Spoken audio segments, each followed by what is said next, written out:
Warning. The following video contains strong language that some viewers may find offensive or disturbing.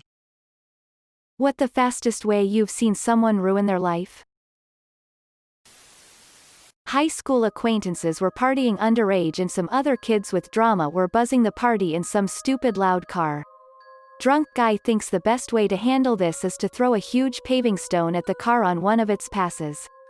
Stone goes through window, hits passenger, mid-body, lap. Not head. Driver panics and refuses to take passenger to hospital. Apparently everybody was under the influence. She bled out of internal injuries in the hours that followed. Guy who threw the stone is still in prison for manslaughter. When I lived in Vegas, I saw all these people come in and bet it all on black. Then lose. Then the stare of disbelief as they realize their mortgage is gone and they have to explain that to whomever they had left at home. I remember a trip to Vegas when we got separated from our friend and she was trying to meet up by the casino credit office. Anyway, we didn't know where it was, so we asked an employee. He straight up refused to point us in the direction. Even when we explained we didn't want any credit, he would absolutely not tell us where it was. Guess he didn't want to see a bunch of dipshit kids ruin their lives at the casino credit office. I was 14 and visiting family in Vietnam. A dude on a motorcycle blazed by on a highway and a few miles later, I saw several feet of his brains spilled on the road. Saw the exact same situation in upstate NY. Everyone on the bus noticed how fast this motorcycle was going and we drove a little further and he was dead on the side of the road from crashing. Saw the same a few times in South Dakota as an EMT. Just because there isn't a helmet law doesn't mean you shouldn't wear them. Glad I got out of that profession. I had a friend years back. Always kind of an odd guy. But he had a good heart. Anyway, one day, I was hanging out with him and a few other friends and he told us he was going to get a tattoo tomorrow and had this super cool idea. But he wouldn't tell us what it was because he wanted it to be a surprise. We saw him about a week later. He had tattooed 3/4 of his face green. Like, no design or anything. Just solid dark forest green. Basically, he just left the top right quarter of his face normal and the rest was all green. He had been immediately fired from his job the day after getting the tattoo. I kind of lost touch with him shortly after that. Since he moved to another city. I'd heard he wound up living in his car. No idea why he did what he did. He'd had a very good job in IT at a pretty big company and was making decent money. No clue why he thought permanently turning 3/4 of his face green would be super awesome. New guy at a factory celebrated finally finding a job by doing a shot at the bar next door during lunch. Got fired after 4 hours of work for it. I was there when my older brother tried heroin for the first time. Fast forward 15 years and he is constantly going to the hospital for abscesses that appear on his arms and legs and is almost completely cut off from the rest of the family because he's robbed our parents more than once. Every few years he swears he is going to kick the habit. The first few times we collectively ponied up cash to send him to rehab and tried to be as supportive as we could. After the 10th relapse or so we're too exhausted to even pretend to be hopeful about his newest attempt to get clean. Edit, thanks for all of the positive feedback. My brother is an on-again, off-again drug addict. I have no hope he will ever really get clean. He's been clean before for a year or two at a time and then will start back up again. He's been married 3 times and has an adult son who he had nothing to do with. Went to school with a kid who threw a rock off an overpass and killed a dude. Whole life down the drain at that point. Made international news. Edit, Flint, Michigan. Imagine being the dude that got hit. Just living your life driving home from work one sec and literally dead the next. This life is something else. My friend is a teacher. She teaches the kids who dad was killed and said she just watched the poor kid deteriorate after the dad died. Super sad and really an effed up situation. Reminds me of a story I read called The First Stone. It's about some kids who toss a stone off an overpass and end up fucking up some innocent girl driving below. She's badly injured. As his punishment, the thrower is sentenced to community service. Which he does at the hospital where this girl is recovering. and ultimately ends up being her buddy, nothing sexual. Seriously, so to speak. I won't spoil any more in case you'd like to read it. About 50 years ago, when my great-uncle was in his early 20s, he drove home so drunk that he ran over and killed 2 college students and didn't even realize it. After his initial incarceration, he didn't know how to function as a free citizen, so he keeps getting himself sent back to jail. For example, he got out of jail around a year ago and couldn't make his first month's rent. His solution was to walk to the convenience store, steal a beer, and sit on the curb waiting for the cops to arrive. Dropped out of a very good college with a full scholarship that his family could never have afforded otherwise. After 3 years due to World of Warcraft addiction. No, this wasn't me. I managed my addiction responsibly. Edit, we are thinking of different guys. The fact that dozens of replies are, "Hey, I know this guy," is disconcerting but not unexpected. Edit, I played WoW from release through Cataclysm but never really had a problem walking away from it to focus on life. Which is probably the experience of most of the player base. After I quit, I started having intrusive thoughts about relapsing. Even 8 years later, but have never felt that I'd give in to that. I had a friend in college who had a tendency to act before thinking, but was generally fun and well-meaning. After I had graduated, my friend apparently got coerced by a woman he was trying to sleep with to try heroin just once. As I heard it, he refused initially, then caved because he felt pressured. My friend overdosed and died. Just like that. One bad decision ended his life. Rip Mike. I recently found a good friend of mine passed away in my spare bedroom when he came to visit from New Zealand. He had scored some drugs off the street and was doing needles. I was in such shock when he just pulled out the needle and proceeded to do drugs all day.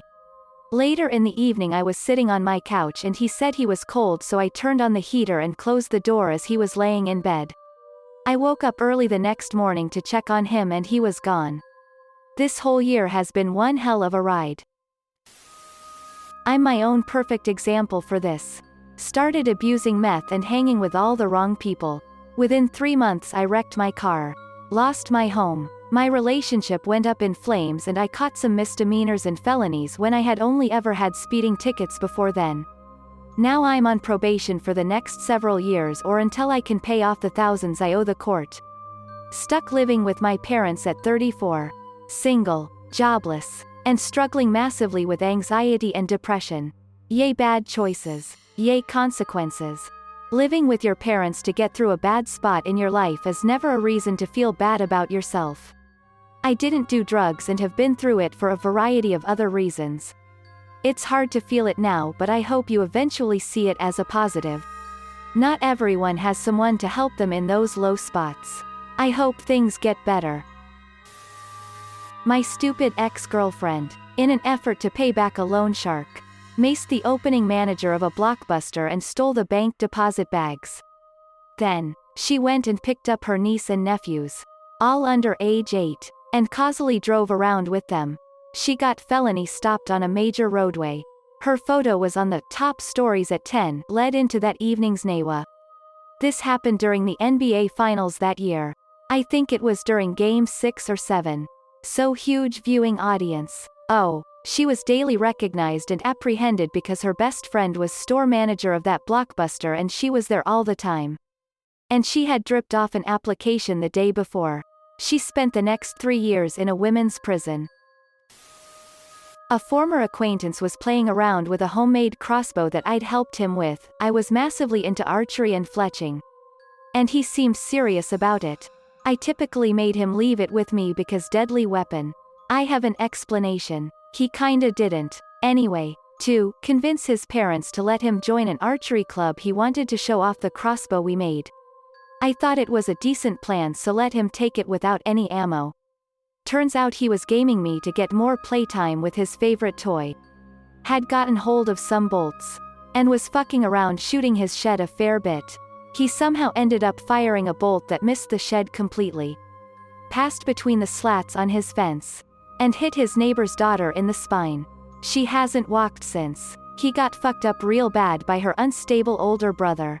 They both did jail time. Acquaintance was disowned and ended up homeless. And now I'm not sure where they are in life.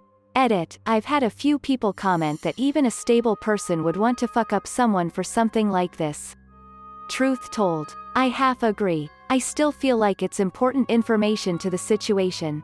However, and just want to qualify the statement. The beating he got was brutal.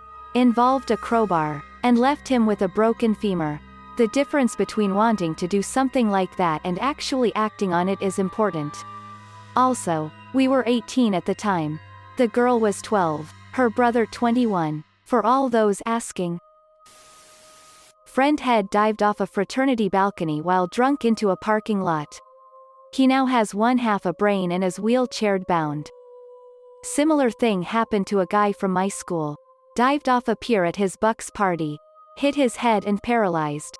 They didn't get married in the end. I heard he broke it off with her because he didn't want to be a burden. Really sad. When I was in college in the early 2000s, a sophomore drove his car into a bunch of kids out partying on a Saturday a block and a half from where I was living. He was going 60 to 70 miles per hour, swiping cars parked on the side of the road before he hit the crowd. I think 4 people died. He got out screaming nonsense before being tackled. Was on a handful of drugs. Last I heard he was in a mental facility. My boss got caught by a bicycle cop in a shady alley waiting for a friend whose name he didn't know. He was just picking her up for dinner at Arby's with a crack pipe in his console. He was making probably $200K a year. He was a public employee and the news exploded on local news. He was fired and divorced in a matter of days. Crack. One of my friends went from being moderately functional to losing any custody of his daughter and bouncing in and out of rehabs within like 6 months. 2 years later, and he has a wanted poster with his face all over it in Tennessee. I am friends with a guy and through him knew his younger sister. Smart. Pretty. Cool. She was doing well in college. Meets a guy and decided to get married after a few weeks without telling anyone. So she moves in with him and all of a sudden he has too much back pain to work. So she's trying to take classes and support them both. He lays around all day smoking pot which she buys for his pain. While she does school and waits tables all night. She also likes to party with him. It's revealed they've both been doing a lot of acid. She, of course, drops out of college a few credits short of graduating. By this point her parents and friends are begging her to come to her senses and take their help to get back and finish college. Invite both of them to move in and do all the drugs they want as long as she finishes school. Her and the husband decided the student loans plus both his and her car loans are too much. So they parked the cars at the bank with notes in the windshield that they do not want them anymore and disappeared. They left a note for her parents that they were moving out west or to Mexico and haven't been heard from in over 15 years. My friend heard rumors that the guy was pimping his sister out at one point. But that was after they left that he heard. Too late to do anything. About 5 years ago he told me he thinks she's probably dead. But the parents are expecting her to come back any day now. The parents used to be joyous people. Thanks for watching. If you liked the video, give it a thumbs up. Don't forget to subscribe and hit the notification button. See you next time.